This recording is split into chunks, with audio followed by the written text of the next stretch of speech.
Le Danemark suspend les livraisons d'armes et d'équipements militaires à l'Arabie Saoudite, invoquant le meurtre de l'éditorialiste Jamal Khashoggi et la situation au Yémen. Il rejoint notamment l'Allemagne, l'Espagne et la Norvège dans ce type de mesures.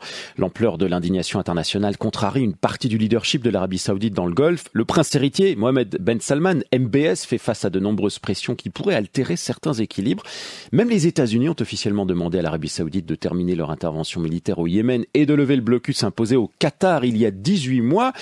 Tenez le Qatar. Vincent Stechlin, est-ce que la crise autour de l'Arabie Saoudite pourrait permettre de trouver une solution à l'isolement diplomatique du Qatar ? Ce qui est certain, Eric, c'est que l'assassinat de Jamal Khashoggi met l'Arabie Saoudite dans une situation diplomatique compliquée. Un affaiblissement saoudien qui pourrait permettre au Qatar de réintégrer une place dans la région du Golfe. C'est la thèse défendue par Andreas Krieg, professeur assistant au King's College à Londres et spécialiste des questions de sécurité dans le Golfe.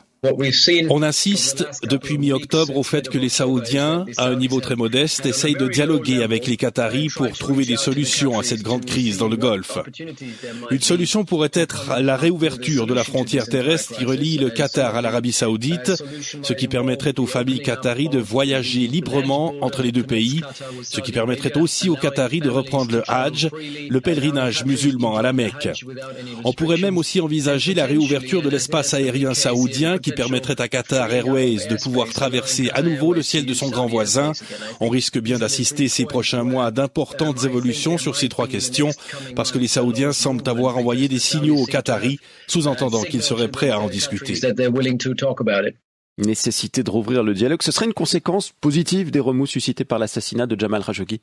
Oui, et un hasard du calendrier, la réunion annuelle du groupe de coopération du Golfe, un groupe qui réunit tous les pays de la région, doit se tenir dans 2 semaines à Riyad justement. Tout l'enjeu est de savoir si le Qatar y sera. Écoutons l'analyse de Nabil Enasri, directeur de l'Observatoire du Qatar et auteur d'une thèse de doctorat en 2017 sur la politique étrangère au Qatar. La vraie question est de savoir si l'émir du Qatar, qui n'a pas de relations diplomatiques avec l'Arabie Saoudite, se rendra à Riyad. Et s'il se rend à Riyad, ça veut donc dire que là, on est vraiment dans un contexte d'ouverture, de réconciliation, puisque ce sera la première fois que le chef d'État qatari visitera ses homologues qu'il avait mis sous blocus il y a encore 1 an et demi. Je pense que le Koweït va réactiver ses propositions de sortie de crise, de négociation, en tout cas de médiation. Il faut distinguer 2 choses dans cette région. La confrontation entre le Qatar et ses voisins est une double confrontation. Il y a d'abord le Qatar contre l'Arabie Saoudite, mais il y a surtout le Qatar contre les Émirats Arabes Unis. Et ceux, je pense, qui aujourd'hui sont les plus à l'avant-garde de l'hostilité et de la rivalité envers le Qatar, ce n'est pas tellement Riyad, c'est surtout Abu Dhabi. Et donc on pourrait avoir effectivement une espèce de différence de perception dans cette situation géostratégique où l'intérêt de l'Arabie Saoudite serait d'enterrer la hache de guerre avec le Qatar, mais qui ne serait pas le cas d'Abu Dhabi, ce qui pourrait effectivement créer des tensions entre l'Arabie et les Émirats. Ouais, un écheveau compliqué. Si l'Arabie Saoudite se rapproche du Qatar, elle risque de se brouiller avec les Émirats Arabes Unis. Mais Vincent, ce groupe de coopération du Golfe qui doit se réunir dans 15 jours, est-ce que justement il ne permet pas de trouver des compromis, de dialoguer ? Sur le principe, oui, c'est un lieu de discussion entre les États de la péninsule arabique, mais pas seulement. Pour le spécialiste de la sécurité qu'est Andreas Krieg, c'est aussi un projet qui vise la mise en place d'une sorte d'alliance militaire du monde arabe. Les États-Unis ont la volonté de mettre en place une sorte d'OTAN du monde arabe, un système de défense avec la région du Golfe en son cœur, dont l'objectif est de combattre l'Iran. Il est donc indispensable que les 6 membres de cette sorte d'OTAN arabe, dénommé Conseil de coopération du Golfe, parlent tous d'une même voix. Ce Conseil de coopération du Golfe doit justement se réunir ces prochaines semaines à Riyad. Les États-Unis ont tout intérêt à créer un front uni dans le Golfe, parce que toute la stratégie américaine au Moyen-Orient est construite autour d'un Golfe arabique uni. Washington veut donc que tous les partenaires locaux réussissent à se mettre d'accord. Il y a donc une forte pression sur Mohammed Ben Salman pour finalement résoudre la situation. Je pense que les Saoudiens sont davantage prêts aujourd'hui à faire des concessions qu'ils ne l'étaient avant la crise. Faire des concessions et mettre en place un front uni dans le Golfe, ce n'est pas gagné d'avance.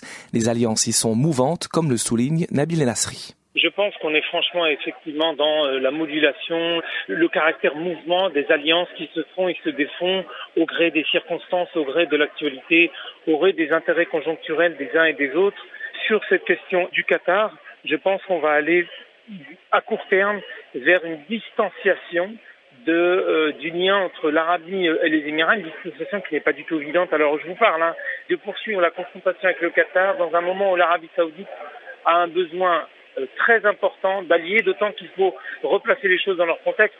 La Turquie également fait pression auprès des autorités saoudiennes et la Turquie est un acteur central dans l'affaire Khashoggi pour que l'Arabie Saoudite lève le blocus du Qatar, ce qui effectivement ira dans le sens d'une décrispation des relations entre l'Arabie et le Qatar, mais qui n'est pas encore le cas entre le Qatar et les Émirats.